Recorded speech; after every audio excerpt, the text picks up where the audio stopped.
Hi friends, வணக்கம். இது பார்த்திபன் கனவு பாகம் 15. விக்ரமன் செண்பகத்தீவில் இருந்த காலத்துல தாய் நாட்டையும் தாய் நாட்டில் உள்ளவர்களை பற்றியும் அடிக்கடி சிந்தனை செய்வான். அருள்மொழி, சிவனடியார், பொன்னன், வள்ளி, காஞ்சி நகர் பெண் ஆகியவர்கள் அவனுடைய உள்ளத்துல இடைவிடாம தோன்றுவாங்க. அவர்களுக்கிடையில மாரப்ப பூபதியும் சில சமயம் அவனுடைய நினைவுக்கு வருவான்.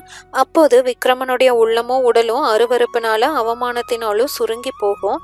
சித்தப்பா தன்னை வஞ்சித்து நம்பிக்கை துரோகம் செய்து விட்டார் என்ற சிராப்பள்ளி மலையில் அவன் புலிக்கொடிய உயர்த்த முயன்ற அன்றைய தினமே வெளியாகிருச்சு. அந்த முயற்சிக்கு மாரப்ப பூபதி பூரண உதவி செய்வதா வாக்களித்திருந்ததற்கு மாறாக அவர் அச்சமயம் அருகில வராமலே இருந்து விட்டது மாத்திரமில்ல, அவரை முன்னதாக பல்லவ சேனாதிபதிக்கு தகவல் தெரிவித்தவர் என்பதும் அவனை சிறைப்படுத்தி காஞ்சிக்கு கொண்டு போன வீரர்களின் பேச்சிலிருந்து தெரிஞ்சிருது. ஆகையால மாரப்ப பூபதியை பற்றி நினைக்கும் போதெல்லாம் விக்ரமனுடைய உள்ளம் கசந்ததோடு நாவும் கசக்குது. சோழ வம்சத்துல இப்படிப்பட்ட மனிதர் ஒருவரும் பிறந்ததை எண்ணி எண்ணி அவன் மனோ குன்றுறான். இவ்வாறு அவனுடைய அருவருப்புக்கும் அவமான உணர்ச்சிக்கும் காரணமாயிருந்த மாரப்ப பூபதி இப்போது சற்றும் எதிர்பாராத சமயத்துல திடீரென்று எதிரில நின்றதும் விக்ரமனுக்கு எப்படி இருக்கும் என்று சொல்லவும் வேணுமா? ரத்தின வியாபாரியின் முகத்துல தோன்றிய திகைப்பா மாரப்ப பூபதி கவனித்தவனா, ஏனையா இப்படி மிரளுகிறீர்? ஏதோ திருடனை பற்றி பேச்சு நடந்ததே, ஒருவேளை நான் தான் திருடன் என்று நினைத்து கொண்டீரோ என்று சொல்லி மீண்டும் ஏளன சிரிப்பு சிரிக்கிறான். இதற்குள் விக்ரமன் ஒருவாறு சமாளித்து கொண்டு விடுறான். இந்த நாட்டு திருடர்கள் எப்படி இருப்பார்கள் என்று எனக்கு தெரியாது ஐயா. நான் இந்த நாட்டான் அல்ல. ஆனால் நரசிம்ம சக்கரவர்த்தியின் ஆட்சியில் திருட்டு புரட்டே கிடையாது என்று கேள்விப்பட்டிருக்கிறேன். ஆகையால் நீர் திருடரா இருக்க முடியாது அப்படிங்கிறான். அசலூர்காரனா இருந்தாலும் அகம்பாவத்தில் மட்டும் குறைச்சல் இல்லை. நீர் எந்த தேசம் ஐயா? உமது பெயர் என்ன? எதற்காக இந்த நாட்டுக்கு வந்திருக்கிறீர் என்று பூபதி கேட்கிறான். உமக்கு தெரிந்தே ஆக வேண்டுமானால் சொல்கிறேன். என் பெயர் தேவசேனன். ரத்தின வியாபாரம் செய்ய வந்திருக்கிறேன். ஓஹோ, ரத்தின வியாபாரம் செய்வதற்கா வந்திருக்கிறீர்? அப்படியா சமாச்சாரம்? ரத்தின வியாபாரி ஒவ்வொரு கல் தச்சனாக கூப்பிட்டு எதற்காக ரகசியம் பேச வேண்டும்? பல்லவ நாட்டிலிருந்து சிற்பிகளை கலைத்து அழைத்து போகிறவர்களுக்கு நரசிம்ம சக்கரவர்த்தி என்ன தண்டனை விதிப்பார் தெரியுமா? எனக்கு தெரியாது ஐயா. நான் தான் அயல் நாட்டான் என்றேனே. இவ்வளவு விசாரணை புரியும் நீர் யார் என்று எனக்கு தெரியவில்லையே. மாரப்ப பூபதி கடுகடுன்னு சிரிக்கிறான். நான் யார் என்று தெரியவில்லையா? நல்லது. வெண்ணாற்றங்கரை போர்க்களத்தில் உயிரை விட்ட பார்த்திப மகாராஜாவுக்கு உடன் பிறந்த சகோதரன் நான். தற்சமயம் சோழ நாட்டின் பிரதம சேனாதிபதி. இப்படி சொல்லிய போது ரத்தின வியாபாரியின் முகத்துல ஏதாவது மாறுதல் தெரிகிறதா என்று மாரப்பன் உற்று பார்க்கிறான். ஒன்று தெரியாமல் போகவே, என்னுடைய கீர்த்தி உம்முடைய காதுக்கு எட்டியிராவிட்டாலும் வீராதி வீரரும் சூராதி சூரருமான பார்த்திப மகாராஜாவின் புகழ் கண்டிப்பாக எட்டியிருக்க வேண்டுமே. அந்த பெயரை கூட நீர் கேட்டதில்லையா? அப்படி எந்த கண்காணாத தேசத்து மனுஷரையா நீர் என்று கேட்கிறான். ரத்தின வியாபாரி சற்று யோசிப்பவன் போல காணப்படுறான். பிறகு அவன் மாரப்பனை ஏறிட்டு பார்த்து, ஆமாம், பார்த்திப மகாராஜாவின் புகழை நிச்சயம் கேள்விப்பட்டிருக்கிறேன். அவருடைய புதல்வர் விக்ரமர் தான் இப்போது எங்கள் செண்பகத்தீவுக்கு அரசர். நான் அவருடைய பிரஜை. ஆனால் பார்த்திப மகாராஜாவை பற்றி கெடுதலாகவோ பரிகாசமாகவோ எதுவும் என் காது கேட்க சொல்ல வேண்டாம் அப்படிங்கிறான். மாரப்பனுடைய முகத்துல இப்போது சிறிது திகைப்பு காணப்படுது. ஆயினும் அவன் உடனே சமாளித்து கொண்டு சொல்றான். ஓஹோ, அவ்வளவு ராஜபக்தியுள்ள பிரஜையா நீர்? உம்முடைய முகத்தில் வெளித்தாலே புண்ணியம் ஐயா. அதனால் தான் உம்மை விட்டு போகவே மனம் வரமாட்டேன் என்கிறது. ஆமாம், உமது பெயர் என்னவென்று சொன்னீர்? தேவசேனன். தேவசேனன். ஆஹா, என்ன திவ்யமான பெயர்! இவ்வுலகில் பெயர் புகழ் எல்லாம் பொய் என்று சொல்வது எவ்வளவு பிசகு! உம்முடைய பெயருக்காகவே உம்மிடம் ரத்தினம் வாங்கலாம். இருக்கட்டும், கோமகள் குந்தவி தேவி ரத்தினம் வாங்குவதற்காகத்தானே உம்மை அரண்மனைக்கு வர சொல்லி இருக்கிறாள். கோமகள் குந்தவி தேவியா? யாரை சொல்கிறீர் என்று ரத்தின வியாபாரி உண்மையான வியப்போட கேட்கிறான். இப்போது பல்லக்கில் போனாளே அந்த தேவியைத்தான். அவள் குந்தவி தேவியின் தோழி மாதவி அல்லவா? ஓஹோ, உன்னிடம் அப்படி ஒரு பொய் சொல்லி வைத்தாளாக்கும். அப்பாவுக்கு ஏற்ற பெண் தான். நீ இந்த தேசத்து மனுஷன் அல்லவென்று நிச்சயமாய் தெரிகிறது. அல்லது இந்த தேசத்தை விட்டு வெளியேற்றப்பட்டவனாய் இருக்க வேண்டும். இந்த இடத்துல மாரப்ப பூபதி தனக்குத்தானே பேசிக்கொள்றான். பிறகு திடீரென்று தேவசேனனை உற்று பார்த்து, ஆமாம், உங்கள் தேசத்து ராஜா விக்ரமன் என்று சொன்னீரே, அவருடைய தாயார் அருள்மொழி ராணிக்கு நேர்ந்த விபத்தை பற்றி அவனுக்கு தெரியுமா என்று கேட்கிறான். இந்த கேள்வியினால மாரப்ப பூபதி என்ன எதிர்பார்த்தானோ அது சித்தியாகிடுது. இத்தனை நேரமும் மாறாம பதுமை போல இருந்த ரத்தின வியாபாரியின் முகம் மாறிடுது. அளவில்லாத பீதியுடனோ ஆத்திரத்துடனோ என்ன அருள்மொழி ராணிக்கு என்ன என்று அவன் அலறிக்கொண்டு கேட்கிறான். மாரப்பன் முகத்துல புன்னகை தவழுது. அதே சமயத்துல அவர்களுக்கு பின்னால வெகு சமீபத்துல ஒரு பெரும் கோலாகல கோஷம் எழுது. வாதாபியை அழித்து வாகை சூடிய நரசிம்ம பல்லவேந்திரர் வாழ்க, ஜெய விஜயீ பவ என்று ஏக காலத்துல அநேக குரல்களிலிருந்து வாழ்த்தொலிகள் கிளம்பி ஆராவரிக்குது. சக்கரவர்த்தி வருகிறார், சக்கரவர்த்தி வருகிறார் என்று பலர் பேசுவது காதுல விழுது. சக்கரவர்த்தி கம்பீரமான பட்டத்து யானை மீது ஆரோகணித்து வராரு. அவர் நெடுங்காலத்துக்கு பிறகு மாமல்லபுரத்துக்கு வந்தபடியாலோ, முன்னறிவிப்பு இல்லாம எதிர்பாராத விதமாக வந்தபடியாலோ நகரவாசிகள் பட்டத்து யானைய சூழ்ந்து கொண்டு அளவில்லா ஆரவாரங்களை செய்யறாங்க. இந்த ஆரவாரம் காதில் விழுந்ததோ மாரப்ப பூபதி குதிரையை செலுத்தி கொண்டு அவசரமாக அங்கிருந்து நழுவி போறான். தேவசேனன் வீதி ஓரமாக ஒதுங்கி நிற்கிறான். அவன் நெஞ்சு படபடவென்று அடித்து கொள்ளுது. சக்கரவர்த்திய தான் பார்க்க கூடாதென்று அவன் பல்ல கடித்து கொண்டு வேறு திசையை நோக்கி நிற்கிறான். ஆனா பட்டத்து யானை அவன் நின்ற இடத்துக்கு நேராக வீதியில் சென்ற போது அவனுடைய உறுதி களைந்தது. சோழ வம்சத்தின் பரம வைரியானாலும் உலகமெல்லாம் புகழ் பரப்பிய வீராதி வீரரல்லவா நரசிம்ம சக்கரவர்த்தி. அவனை அறியாமலேயே அவனுடைய பார்வை அவர் மீது போகுது. அச்சமயத்துல சக்கரவர்த்தியும் அவன் நின்ற பக்கமா தம்முடைய கண்ணோட்டத்தை செலுத்தினாரு. அந்த கண்ணோட்டத்தின் போது ரத்தின வியாபாரியின் முகமும் ஒரு வினாடி நேரம் அவருடைய பார்வைக்கு இலக்காகுது. ஆனா அப்படி பார்க்கும்போது அவருடைய கண்கள்ல திணை அளவேனும் மாறுதல் காணப்படல. கண்ணிமைகள் சிறிதும் மேலே போகக்கூட இல்ல. அவனுடைய முகத்தை தாண்டி கொண்டு அவருடைய பார்வை அப்பால போயிடுது. பட்டத்து யானையும் மேலே போகுது. ரத்தின வியாபாரி பெரும் ஆபத்திலிருந்து தப்பியவன் போல ஆழ்ந்த பெருமூச்சு விடுறான். ஜனக்கூட்டம் எல்லாம் போகும் வரைக்கும் சற்று நேரம் அங்கேயே நின்று அவன் யோசனை செய்து கொண்டிருக்கான். அவன் உள்ளத்துல பெரும் குழப்பம் உண்டாகுது. முக்கியமா மாரப்ப பூபதியை அங்கே சந்தித்ததை எண்ணிய போது நெஞ்சம் துணுக்க முடுது. சித்தப்பா தான் இப்போது சோழ நாட்டு சேனாதிபதியாமே, அவருடைய துரோகத்துக்கு கூலி கிடைத்து விட்டதாக்கும். தன்னிடம் ஏன் அவ்விதம் பேசினார்? ஒருவேளை அடையாளம் கண்டு கொண்டிருப்பாரோ? அந்த பெண் உண்மையில் சக்கரவர்த்தியின் குமாரிதானா? அப்படியானால் தன்னிடம் எதற்காக பெயரை மாற்றி கூறினாள்? அரண்மனைக்கு வரும்படி ஏன் வற்புறுத்தி சொன்னாள்? 4 புறத்திலும் தன்னை அபாயங்கள் சூழ்ந்திருப்பதாக தேவசேனனுக்கு தோன்றுது. இனிமே மாமல்லபுரத்துல இருந்தா விபரீதங்கள் நேரலாம் என்று நினைக்கிறான். மேலும் அருள்மொழி தேவியை பற்றி மாரப்ப பூபதி மர்மமாக சொன்னதை நினைத்த போது அவனுடைய நெஞ்சு துடிக்குது. முதல்ல உறையூருக்கு போய் அன்னைய பார்க்க வேண்டும், மற்ற காரியங்கள் எல்லாம் பிறகு பார்த்து கொள்ளலாம். மாமல்லபுரத்துல ஒரு குதிரை வாங்கி கொண்டு உறையூருக்கு போகலாம் என்ற உத்தேசம் விக்ரமனுக்கு இருந்தது. அந்த உத்தேசத்தை இப்போது கைவிடுறான். குதிரை வாங்குவதற்கு பிரயத்தனம் செய்தால் அதனால் என்ன விளையுமோ என்னமோ. மாரப்பன் மறுபடியும் தன்னை பார்த்து விட்டால் அவனிடமிருந்து தப்புவது கஷ்டமாகலாம். நல்ல வேளையாக அந்த சமயத்திலேயே சக்கரவர்த்தி வீதியில் வந்தார். அருள்மொழியை பற்றி மாரப்பன் ஏதோ சொன்னதும் தாம் பதறிவிட்டது விக்ரமனுக்கு ஞாபகம் வந்தது. ஒருவேளை தன் மேல சந்தேகம் கொண்டு உண்மையை கண்டுபிடிப்பதற்காகத்தான் அப்படி வஞ்சகமாக பேசினாரோ? இன்னும் ஒரு வினாடி பொழுது சக்கரவர்த்தி வராதிருந்தால் சித்தப்பா தன்னை கண்டுபிடித்திருப்பார். கண்டுபிடித்து என்ன செய்திருப்பாரோ என்பது மறுபடியும் விக்ரமனுக்கு நினைவு வந்த போது அவனை என்னவோ செய்தது. மாமல்லபுரத்திற்கு அவர் எதற்காக வந்திருக்கிறார்? இங்கே என்ன செய்து கொண்டிருக்கிறார்? எதுவா இருந்தாலும் அவர் இப்போது இங்கே இருப்பது ஒரு விதத்துல நல்லதாய் போயிற்று. அவர் அங்கு இருக்கும் போதே தான் உறையூருக்கு போய் அன்னைய பார்த்துவிட்டு திரும்பிவிட வேண்டும். இன்றைக்கே இவ்விடமிருந்து கிளம்பிவிட வேண்டும். வழியிலேயே எங்கேயாவது குதிரை கிடைத்தால் வாங்கி கொள்ளலாம். இவ்விதம் தீர்மானம் செய்து கொண்டு விக்ரமன் தான் தங்கியிருந்த சத்திரத்தை நோக்கி விரைந்து போறான். போகும்போது முன்னும் பின்னும் அடிக்கடி பார்த்து கொள்றான். குதிரை சத்தம் கேட்டா உடனே கூட்டத்துல மறைந்து கொள்றான். இவ்விதம் சென்று சத்திரத்தை அடைந்ததும் அங்கு வழி பிரயாணத்திற்காக தான் சேகரித்து வைத்திருந்த பொருள்களை எடுத்துக்கொண்டு குள்ளனையும் மூட்டைகளை சுமந்து வருவதற்காக அழைத்து கொண்டு கிளம்புறான். தான் சத்திரத்திற்குள்ளே சென்றிருந்த போது குள்ளன் வெளியில காத்திருந்த ஒரு மனிதனிடம் சமிக்ஞை மூலம் ஏதோ பேசியதை அவன் கவனிக்க கூட இல்லை. விக்ரமன் குள்ளனுடன் மாமல்லபுரத்தை விட்டு கிளம்பிய போது அஸ்தமிக்கும் ஜாம பொழுது இருக்கும். நகரவாசல கடந்து அவன் வெளியே ராஜபாட்டையில நடக்க ஆரம்பித்த சமயம் மாலை கதிரவனின் கிரகணங்கள் பசும் பொன் நிறத்தை அடைந்திருந்தது. அந்த காலத்துல மாமல்லபுரத்திலிருந்து காஞ்சி நகருக்கும் காஞ்சியிலிருந்து உறையூருக்கும் ராஜபாட்டைகள் போச்சு.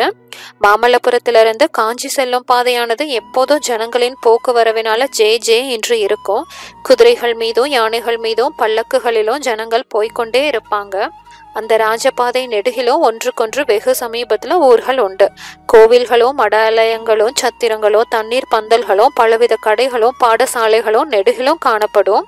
இதனாலெல்லாம் வெளிநாடுகளிலிருந்து புதிதாக வருகிறவர்களுக்கு மாமல்லபுரத்திலிருந்து காஞ்சி வரையில ஒரு பெரிய நகரந்தானோ என்று தோன்றும்.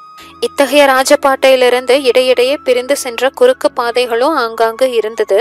இந்த குறுக்கு பாதையில ஒன்று மாமல்லபுரத்துக்கு கொஞ்ச தூரத்துக்கு அப்பால பிரிந்து அடர்ந்த காடுகளின் வழியாக போச்சு. மாமல்லபுரத்திலிருந்து நேரே உறையூருக்கு போக விரும்புவோர் இந்த குறுக்கு பாதை வழியாக போனால் காஞ்சிக்கு கொஞ்ச தூரம் தெற்கே உறையூர் ராஜபாட்டையை அடையலாம். குறுக்கு வழியில் செல்வதால 3 காத தூரம் அவர்களுக்கு நடை மீதமாகும். ஆனாலும் அந்த காட்டுப்பாதை வழியாக ஜனங்கள் அதிகமாக போவதில்லை. முக்கியமாக இரவில் யாருமே போக மாட்டாங்க. அந்த பாதையில சில இடங்கள்ல துஷ்ட மிருகங்களின் தொல்லை அதிகமா இருந்தது. இது மட்டுமல்லாம பிரசித்தமான பத்ரகாளி கோயில் ஒன்றும் அந்த வழியில இருந்தது. சக்கரவர்த்தியின் கட்டளைக்கு மாறாக இந்த பத்ரகாளி கோயில்ல சாக்தர், கபாலிகர் முதலியோர் சில சமயம் நரபலி கொடுப்பது வழக்கம் என்ற வதந்தி இருந்தபடியால இரவு நேரத்துல அந்த பாதை வழியாக போக எப்பேற்பட்ட வீரர்களும் தயங்குவாங்க. இதையெல்லாம் அறிந்திராத விக்ரமன் குள்ளனால் வழி காட்டப்பட்டவனா சூரியன் அஸ்தமிக்கும் சமயத்துல அந்த குறுக்கு காட்டுப்பாதை பிரியும் இடத்துக்கு வந்து சேர்றான். குள்ளன் அந்த பாதை வழியாக போகலாம் என்று சமிஞ்சையால சொன்ன போது விக்ரமன் முதல்ல கொஞ்சம் தயங்குறான். பிறகு பயம் என்ன என்று எண்ணி மனதை திடப்படுத்தி கொண்டு அந்த குறுக்கு பாதையில இறங்குறான். உறையூருக்கு சீக்கிரத்துல போய் அன்னைய பார்க்க வேண்டும் என்ற ஆர்வமானது அவனுடைய மனதை திடப்படுத்தி கொள்ள உதவியா இருந்தது. அதோடு இன்னொரு காரணமும் சேர்ந்தது. அந்த முச்சந்திக்கு சற்று தூரத்துல குறுக்கு பாதையில 4 பேர் உட்கார்ந்து பேசி கொண்டிருந்ததை விக்ரமன் பார்க்கிறான். அவன் குறுக்கு பாதையில இறங்கிய உடனே மேற்சொன்ன 4வரும் எழுந்திருந்து விறுவிறுவென்று நடக்க தொடங்குறாங்க. தான் கொஞ்சம் சீக்கிரமாக நடந்தால் அவர்களோடு சேர்ந்து கொள்ளலாம் என்றும் வழி துணையா இருக்கும் என்றும் விக்ரமன் எண்ணியவனா அந்த பாதையில வேகமா நடக்கலானா. ஆனால் குள்ளன் வழக்கத்தை காட்டிலும் கொஞ்சம் மெதுவாகவே நடந்தபடியால விக்ரமனுடைய எண்ணம் நிறைவேறுவதா இல்லை. அந்த பாதையில போக போக இரு புறங்களிலும் காடு அடர்த்தியாகி கொண்டு வருது. முன்னிருட்டு காலமாதலால 4 புறத்திலிருந்தும் இருள் சூழ்ந்து கொண்டு வருது. சற்று நேரத்துக்கெல்லாம் நன்றா இருட்டி விடுது. ஆனால் வானம் துல்லியமா இருந்தபடியால வழி கண்டுபிடித்து நடப்பதற்கு அவசியமான வெளிச்சத்தை விண்மீன்கள் அளித்தது. மற்றபடி பாதையின் இரு புறமும் மரங்கள் அடர்ந்திருந்தபடியால ஒரே அந்தகாரமா இருக்கு. அந்த கணாந்தகாரத்துல அந்த வனாந்தர பிரதேசத்துல எண்ணிலடங்காத மின்மினிகள் பிரகாசித்து கொண்டிருந்த காட்சியானது வன தேவதைகள் தங்களுடைய மாயாஜால சக்தியினால தீபாலங்காரம் செய்தது போல தோன்றுது. நேரமாக ஆக விக்ரமனுடைய தீரம் மிகுந்த உள்ளத்துல கூட சிறிது பதைப்பதைப்பு உண்டாக தொடங்குது. காட்டில் சில சமயம் சலசலப்பு சத்தம் உண்டாகும். துஷ்ட மிருகங்களின் குரல் ஒளியும் ஆந்தைகளின் அருவருப்பான கூவலும் கேட்கும். இந்த காட்டுப்பாதை இப்படியே எவ்வளவு தூரம் வரை போகும்? இரவில் எங்கே தங்கலாம் என்னும் விஷயங்களை அந்த ஊமைக்குள்ளனிடம் விக்ரமன் கேட்டு தெரிந்து கொள்ள விரும்பினான். ஆனா இருள் காரணமாக குள்ளனுடன் சமிஞ்சை மூலம் சம்பாஷணை நடத்துவது எளிதாக இல்லை. இருட்டி சுமார் 1 ஜாம பொழுது ஆகியிருக்கும். விக்ரமன் அப்பால் போக இஷ்டப்படல. இருண்ட அந்த வன பிரதேசத்தில் தன்னை திடீரென்று தாக்கும் பொருட்டு அபாயங்கள் பல மறைந்து காத்திருப்பதாக அவனுடைய இருதய அந்தரங்கத்துல ஏதோ ஒரு குரல் சொல்லிக்கொண்டே இருக்கு. திரும்பி ராஜபாட்டைக்கே போய் விடலாமா என்ற எண்ணம் உண்டாகுது. போக போக இந்த எண்ணம் ரொம்பவும் வலுப்படுது. மேலே நடக்க அவனுடைய கால்கள் மறுக்குது. குள்ளனுடைய தோலை தட்டி நிறுத்தி தானும் நிற்கிறான். அவன் நின்று அதே சமயத்துல எங்கேயோ வெகு தூரத்துல டக் டக் டக் டக் என்ற குதிரையின் காலடி சத்தம் கேக்குது. குள்ளன் அதை கூர்ந்து கவனிப்பதை பார்த்ததோ விக்ரமனுக்கு உண்டான ஆச்சரியத்திற்கு அளவே இல்லை. இவன் செவிடனாய் இருந்தால் இவ்வளவு லேசான சப்தம் எப்படி இவனுக்கு கேட்டது? உடனே விக்ரமன் தன் அறையில மேல் அங்கியினால மறைக்கப்பட்டு கட்டி தொங்கிய உடைவால பளிச்சென்று கையில எடுக்கிறான். அந்த காரிருள்ள நெய் தடவி தீட்டப்பட்டிருந்த கத்தியானது பளபளவென்று மின்னுது.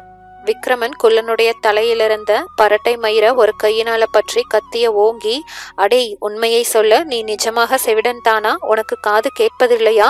உண்மையை சொல்லாவிட்டால் இங்கேயே இந்த க்ஷணமே இந்த வாளுக்கு பலியாவாய் அப்படிங்கிறான். குள்ளன் உரத்த குரல்ல சிரிக்கிறான். அந்த சிரிப்பின் பயங்கரமானது விக்ரமனுடைய உடம்பின் ரத்தத்தை உறைந்து போகும்படி செய்யுது. இதனால விக்ரமன் ஒரு கணம் திகைத்து நின்ற போது குள்ளன் அவனுடைய பிடியிலிருந்து திமிரி கொண்டு விடுபட்டு ஒரு 10 அடி தூரம் பாய்ந்து போறான். அங்கு நின்றபடி 2 கைகளையும் வாயின் அருகில குவித்து கொண்டு மிக கோரமான நீடித்த சப்தத்தை உண்டாக்குறான். மனித குரலும் இல்லாமல் மிருகங்களின் குரலும் இல்லாம கேட்பதற்கு சகிக்க முடியாத அருவருப்பை உண்டாக்குவதா இருந்த அந்த சத்தத்தை தூர இருந்து கேட்பவர்கள் பேய் பிசாசுகள் ஊளையிடுகின்றன என்று எண்ணி பீதி அடைந்தார்களானால் அதில் ஆச்சரியம் அடைவதற்கு இடம் இராது. அந்த சத்தத்தை கேட்டபோது விக்ரமனுடைய உடம்பு ஒரு நடுங்கு நடுங்குது. ஆனாலும் உடனே அவன் சமாளித்து கொண்டு அந்த க்ஷணமே அக்குள்ளனை வெட்டி கொன்று விடுவது என்ற தீர்மானத்துடன் பாய்ந்து போறான். அதே சமயத்துல பாதையில் ஒரு பக்கத்திலிருந்து மரங்களின் மறைவிலிருந்து 4 பேர் பாய்ந்து ஓடி வராங்க. அவர்களுடைய கைகள்ல கத்திகளை கண்டதும் விக்ரமனுக்கு நெஞ்சில் பழையபடி துணிவும் தைரியமும் பிறக்குது. இருட்டினாலும் தனிமையினாலும் கொல்லனுடைய பயங்கர கூவலினாலும் மனிதர் உலகுக்கு புறம்பான பேய் உலகத்துக்கு வந்திருக்கிறோமோ என்று எண்ணி மனதுல திகில் அடைந்திருந்த விக்ரமனுக்கு கத்திகளை கண்டவுடன் இது மனித உலகத்தை சேர்ந்த காரியம்தான் என்ற நிச்சயம் ஏற்படுது. எனவே பேதியும் போயிடுது. உடனே தன் வாளை எடுத்து சுழற்ற ஆரம்பிக்கிறான். அந்த 4வரும் விக்ரமனை ஏக காலத்துல தாக்க தொடங்குறாங்க. விக்ரமன் சக்கராகாரமாக சுழன்று அவர்களுடன் போரிடுறான். அவனுடைய கத்தியின் முதல் வீச்சிலேயே ஒருவன் படுகாயம் பட்டு கீழே விழுறான். இன்னொருவனுடைய கத்தி அடிபட்டு தூர போய் விழுந்த போது குள்ளன் மேல விழுகுது. அவன் வீல் என்று கத்தி கொண்டு தரையில சாயிறான். கத்தி சண்டையில விக்ரமன் சாதாரண மனிதனல்ல என்று தெரிந்து கொண்ட மற்ற இருவரும் மிகவும் எச்சரிக்கையுடன் அவனுடைய கத்தி வீச்சுக்குள் வராம தூர நின்றே சண்டையிடுறாங்க. அவர்கள் திரும்பி திரும்பி பார்த்ததிலிருந்து யாரையோ அவர்கள் எதிர்பார்த்தது போல தோன்றுது. அதற்கு தகுந்தாற் போல குதிரை காலடி சத்தம் அதிவிரைவாக நெருங்கி வந்து கொண்டிருக்கு. வெகு சீக்கிரத்துல குதிரை வந்துருது. குதிரையின் மேல் ஓங்கிய கத்தியுடன் ஒரு வீரன் உட்கார்ந்திருப்பது நட்சத்திர வெளிச்சத்துல மங்களாக தெரியுது. விக்ரமனுடன் போரிட்டவர்கள்ல ஒருவன், எஜமானே சீக்கிரம் என்று கத்துறான். குதிரையின் மேல் வருகிறவன் இவர்களுடைய எஜமானன் போலும். நம்முடைய முடிவு நெருங்கிவிட்டது என்று எண்ணறான் விக்ரமன். ஏற்கனவே அவன் சண்டையில களைப்புற்று வந்தான் எனினோ இந்த 2 பேரையும் எப்படி சமாளிக்கலாம் என்று. ஆனா குதிரையின் மேல் புதிதாக வந்த 3வது மனிதனோடும் எப்படி சண்டையிட்டு சமாளிக்க முடியும்? விக்ரமனது உள்ளத்துல அன்னையை பார்க்காமல் போகிறோமே என்ற எண்ணம் உதிக்குது. பல்லக்கில் இருந்த கனிவு ததும்பிய கண்களுடன் தன்னை பார்த்து பேசிய பெண்ணின் நினைவு வருது. உடனே பட்டத்து யானை மேல் வந்த சக்கரவர்த்தியின் முகம் அவன் மனக்கண்ணின் முன் தோன்றுது. நரசிம்ம மகா சக்கரவர்த்தியின் ஆட்சியா இவ்வளவு லட்சணமாய் இருக்கிறது? பல்லவ ராஜ்யத்தில் வழிப்பறியும் கொள்ளையுமா என்று நினைக்கிறான். இப்படிப்பட்ட சக்கரவர்த்தியா நமது சோழ நாட்டை ஆளுகிறார் என்ற எண்ணத்தினால உண்டான ஆத்திரத்துடன் கத்திய ஓங்கி வீசுறான். இருவரில் ஒருவன் வீழ்றான். அதே சமயத்துல குதிரை மீது வந்த வீரன் தன்னுடைய கத்திய இன்னொருவன் மீது செலுத்த அவனும் மாண்டிருந்துறான். விக்ரமனுக்கு உண்டான வியப்புக்கு அளவே இல்லை. அவ்வீரன் தன் மீது வீச வேண்டிய வாளைத்தான் தவறுதலா அவன் மீது செலுத்தி விட்டானோ என்று நினைப்பதற்கு இல்லை.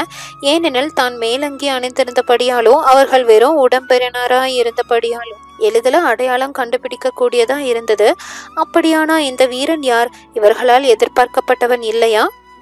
அச்சமயம் குதிரை மேலிருந்து கீழே குதித்த அவ்வீரன், ஐயா நீர் யார்? இந்த இருட்டில் தனி வழியே வந்த காரணம் என்ன என்று கேட்கிறான். நல்ல சமயத்தில் வந்து தன்னை காப்பாற்றிய குதிரை வீரனிடம் விக்ரமனுக்கு நன்றி உணர்ச்சி உண்டாகுது. அவ்வீரனுடைய கேள்விக்கு மறுமொழியாக, ஐயா நான் வியாபாரி, உறையூருக்கு போவதற்காக இந்த குறுக்கு வழியில் வந்தேன். வந்த இடத்தில் இந்த ஆபத்து நேர்ந்தது. நல்ல சமயத்தில் நீங்கள் வந்து உதவி செய்தீர்கள் அப்படிங்கிறான். வியாபாரியா நீர்? துலாக்கோல் பிடிக்கும் கையா இவ்வளவு லாவகமாய் கத்தி சுழற்றுகிறது? நம்ப முடியவில்லை ஐயா. என்ன வியாபாரம் செய்கிறீரோ? ரத்தின வியாபாரி நான். கத்தியை உபயோகிக்கவும் பழகி இருக்கிறேன். அழகுதான். ரத்தின வியாபாரியா இம்மாதிரி காட்டு வழியில் தனியாக கிளம்பினீர்? அதுவும் ரா வேளையில்? நரசிம்ம சக்கரவர்த்தியின் புகழை கேட்டு ஏமாந்து போனேன். அவருடைய ஆட்சியில் திரட்டு புரட்டே கிடையாது என்று கடல்களுக்கு அப்பால் உள்ள தேசங்களிலெல்லாம் ஜனங்கள் பேசிக்கொள்வதை கேட்டிருக்கிறேன். ஓஹோ, வெளிநாட்டிலிருந்து வந்தீரா? நினைத்தேன் அப்போதே. எந்த நாட்டிலிருந்து வருகிறீர் ஐயா? எனக்கு செண்பகத்தீவு. செண்பகத்தீவா? நானும் கேள்விப்பட்டிருக்கிறேன். அந்த நாட்டில் ரத்தினங்கள் அதிகம் உண்டு என்று. நல்லது. ரத்தின வியாபாரம் செய்ய வந்த நீர் முதலில் காஞ்சிக்கல்லவா போக வேண்டும்? இவ்வளவு அவசரமாக உறையூருக்கு கிளம்பியது ஏனோ? சொல்லுகிறேன் ஐயா, ஆனால் தாங்கள் யார் என்பதை தெரியப்படுத்தவில்லையே. நான் யாரா இருந்தால் என்ன? என் உயிரை காப்பாற்றியவர் யார் என்று தெரிந்து கொள்ள வேண்டாமா? உம்முடைய உயிரை நான் காப்பாற்றவில்லை, நீரேதான் காப்பாற்றிக் கொண்டீர். 3 பேரை வேலை தீர்த்த உமக்கு இன்னும் ஒருவனை தீர்ப்பது பிரமாதம் ஒன்றும் இல்லை.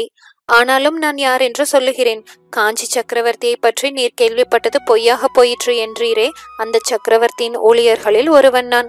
ஒற்றர் படை தலைவன். நீர் தனியாக இந்த காட்டு வழியே போகிறீர் என்று எனக்கு தகவல் வந்தது. ஏதாவது அபாயம் நேரலாம் என்று எதிர்பார்த்து உடனே புறப்பட்டு வந்தேன். அப்படியா? என்ன விந்தை! சக்கரவர்த்தியின் ஒற்றர் படை அவ்வளவு திறமையாகவா வேலை செய்கிறது? அப்படியானால் நான் எண்ணியது தவறு. செண்பகத்தீவில் நடக்கும் ஆட்சியை போல் அவ்வளவு திறமையாக இங்கே அரசாங்கம் நடக்காமல் இருக்கலாம் ஐயா. ஆனாலும் எங்களால் முடிந்த வரையில் கொலை களவு நடக்காமல் பார்த்து கொண்டு வருகிறோம்.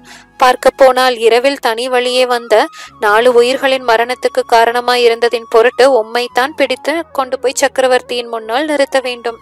விக்ரமனுடைய கை அப்போது அவனுடைய வாளை இறுக்கி பிடித்தத நட்சத்திரங்களின் மங்கிய ஒளியில அவ்வீரன் கவனிக்கிறான். வேண்டாம் ஐயா, வேண்டாம். அவ்விதம் செய்கிற உத்தேசம் எனக்கு இல்லை. அயல் தேசத்திலிருந்து வந்தவரானதால் இந்த வழியின் அபாயம் தெரியாமல் வந்துவிட்டீர். உம்மை போல் வேண்டுமென்று விபத்தில் அகப்பட்டுக் கொள்கிறவர்கள் இல்லாமற் போனால் அப்புறம் எங்களுக்குத்தான் என்ன வேலை இருக்கும்? ஒற்றர் படை தலைவன் தான் எதற்காக? நல்லது, நான் வந்த வேலை ஆகிவிட்டது. பார்க்க போனால் நான் வந்திருக்க வேண்டியதில்லை. யாருடைய உதவியும் இல்லாமல் உம்மை நீரே காப்பாற்றிக் கொள்ளக்கூடியவராய் இருக்கிறீர். நான் போய் வருகிறேன் அப்படிங்கிறான் அவ்வீரன். விக்ரமனுடைய உள்ளம் குழம்புது. அவ்வீரனுக்கு தான் தகுந்தபடி நன்றி செலுத்தவில்லை என்று அவன் கருதுறான். அன்றையும் அவ்வீரனுடன் இன்னும் கொஞ்சம் சிநேகம் செய்து கொண்டு உறையூர் போவதற்கு அவனுடைய குதிரையை வாங்கிக் கொள்ளலாம் என்ற ஆசையும் உண்டாகுது. இரவை எங்கே எப்படி கழிப்பது என்ற கவலையும் தோன்றுது. அப்படியன்று அந்த சமயத்தில் தாங்கள் வந்திராவிட்டால் ஒருவேளை நான் உயிரிழந்திருப்பேன். எனக்கு உயிர் அளித்தவர் தாங்கள் தான். அதோடு இன்னொரு உதவியும் தாங்கள் எனக்கு செய்ய வேண்டும் அப்படிங்கிறான் விக்ரமன். என்னிடம் யாராவது உதவி கேட்டால் அதை மறுக்கும் வழக்கம் கிடையாது. உதவி கேட்காதவர்களுக்கு கொடுப்பதும் இல்லை. உறையூருக்கு நான் அவசரமாய் போக வேண்டியிருக்கிறது. அதற்கு நீங்கள் தான் உதவி செய்ய வேண்டும். நீர் கேட்கப் போவது தெரிகிறது. என் குதிரையை கேட்கிறீர். ஆனால் இந்த ராத்திரியில் இனிமேல் இக்காட்டு வழியில் போனால் உம்முடன் குதிரையும் துஷ்ட மிருகங்களுக்கு இரையாக வேண்டியதுதான். உம்மை பற்றி எனக்கு கவலை இல்லை. ஆனால் என் குதிரையை புலிக்கு ஆகாரமாக்க எனக்கு இஷ்டமில்லை. வேறு என்ன யோசனை சொல்கிறீர்? இங்கிருந்து கொஞ்ச தூரத்தில் ஒரு சிற்பியின் வீடு இருக்கிறது. என்னுடன் வந்தால் அங்கே படுத்திருந்து விட்டு அதிகாலையில் எழுந்து போகலாம். விக்ரமன் சற்று யோசித்து அப்படியே செய்யலாம் அப்படிங்கிறான். கீழே கிடந்த மூட்டைகளை எடுத்து குதிரை மேல் வைத்து கட்டுறாங்க. பிறகு வீரன் குதிரையை பிடித்து கொண்டு காட்டுக்குள்ள புகுந்து செல்ல விக்ரமனும் அவன் பின்னால போறான். இதோட இந்த பகுதி முடிவடைது. தொடர்ந்து அடுத்த பகுதியில பார்க்கலாம். தேங்க்யூ.